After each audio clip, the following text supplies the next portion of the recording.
রহমতুল্লাহ। ওয়ালাইকুম আসসালাম। ভালো আছেন? আছি আলহামদুলিল্লাহ। আপনার বর্তমান বয়স কত? আমার বয়স 35। 35।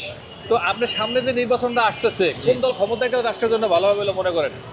আসলে আমরা তো গণতন্ত্র বলি, এখানে বলার কিছুই নেই।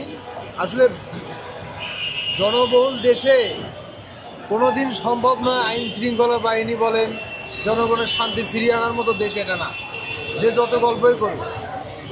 এই কারণে আমি একটা কথাই বলবো যে এখানে আইন যদি সুস্থ হয়, আইন যারা কন্ট্রোল করতে পারবে, যারা পুলিশ প্রশাসনকে কন্ট্রোল করতে পারবে, তারাই প্রকৃত সরকার হবে।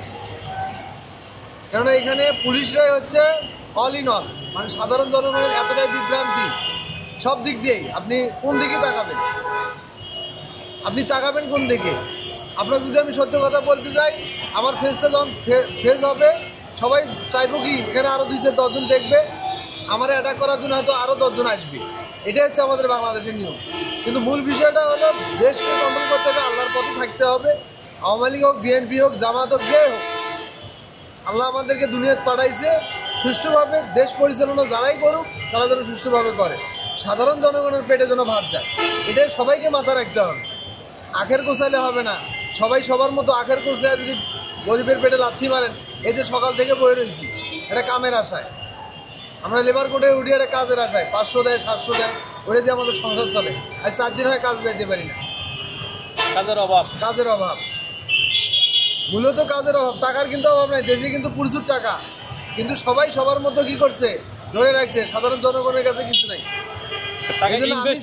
আমি চাবো নেক্সট টাইমে যারাই আসুক, আমি আওয়ামী লীগও করি না, বিএনপিও করি না, জামাতও করি না, আমার মূল বিষয়টা হচ্ছে আমি প্যাট দিচ্ছি, আমি আল্লাহ ভক্ত লোক, আমি আল্লাহর গুণ গাই, ঠিক আছে। আমি 5 ওয়াক্ত নামাজ পড়বো, আমার রিজিকের ফলে আল্লাহ করবো।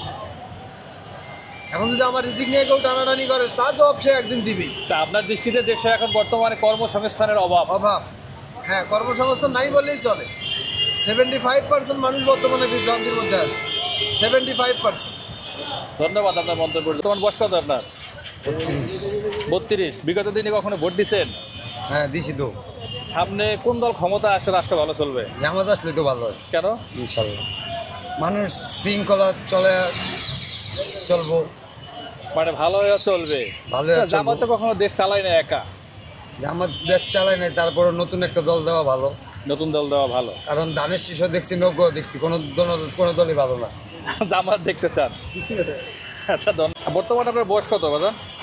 বয়স 65।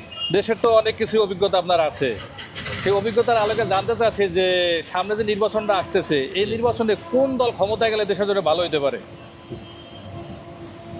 তো আল্লাহ ভালো মনে করে, আল্লাহর কাছে সব। তারপরে তো আমরা নাগরিক, আমরা একটা ভোট দেই। জামায়াত আর বিএনপি আছে, এর ভিতরে যদি বলি কোনটা বেছে নেবেন আপনি?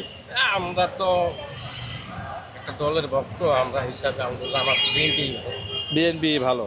বিএনপি ক্ষমতায় আসলে কি চাইবেন, দেশের কোন কোন কাজ করতে বলবেন? দেশে ভালো, যেভাবে দেশ ভালো চালাইতে পারে এইভাবে দেশ চালাবে ইনশাল্লাহ। এইটা চাইবেন না? ধন্যবাদ আপনাকে। আমরা এতটাই জানতে চাচ্ছি যে মানুষের মতামত কিরকম। বাড়ি কোথায় আপনার? নওগাঁ জেলা। নওগাঁ জেলা। বয়স কত আপনার? 28। এর মধ্যে ভোট দিয়েছেন কোনোদিন? ভোট একবার দিয়েছিলাম। একবার দিয়েছিলেন। সামনে যে একটা নির্বাচন আসতেছে ফেব্রুয়ারিতে, জানেন তো? হ্যাঁ। কোন দল ক্ষমতায় গেলে দেশের জন্য ভালো হবে? ওটা আমার কোনো নাই, না এখন যে দল আসছে আমরা সাধারণ জনগণ। কি চাওয়া পাওয়া আছে দেশের কাছে, কিভাবে দেশ চালাইলে ভালো চলবে? কোনো চাওয়া পাওয়া নাই। তাহলে আমাদের দেশের নাগরিক, আপনার দায়িত্ব নাই? ভালোভাবে যেন থাকতে পারি, দেশ যেন ভালো থাকে, এটাই।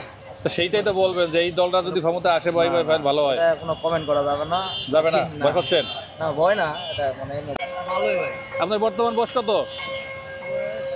42। সামনে যে সংসদ নির্বাচন আছে, কোন দল ক্ষমতায় গেলে রাষ্ট্র ভালো চলবে বলে মনে করেন? আপনার মনের কথাটাই বলেন। এটা আশা আছে না? বিএনপি যাইতে পারে, আওয়ামী লীগ যাইতে পারে, জামাত যাইতে পারে, কোন দল গেলে ভালো চলবে দেশ? যাইতে পারে বিএনপি যাইবো। আচ্ছা, বিএনপি যদি ক্ষমতায় যায়, দেশের কোন কোন সমস্যার সমাধান করলে ভালো হবে বলে মনে করেন? সমাধান তো ব্যবসা বাণিজ্য এটি খারাপ, এটি সমাধান করলে ভালো হবে। ব্যবসা বাণিজ্য দিক থেকে সমস্যা, ব্যবসা বাণিজ্য খারাপ হবে। ধন্যবাদ।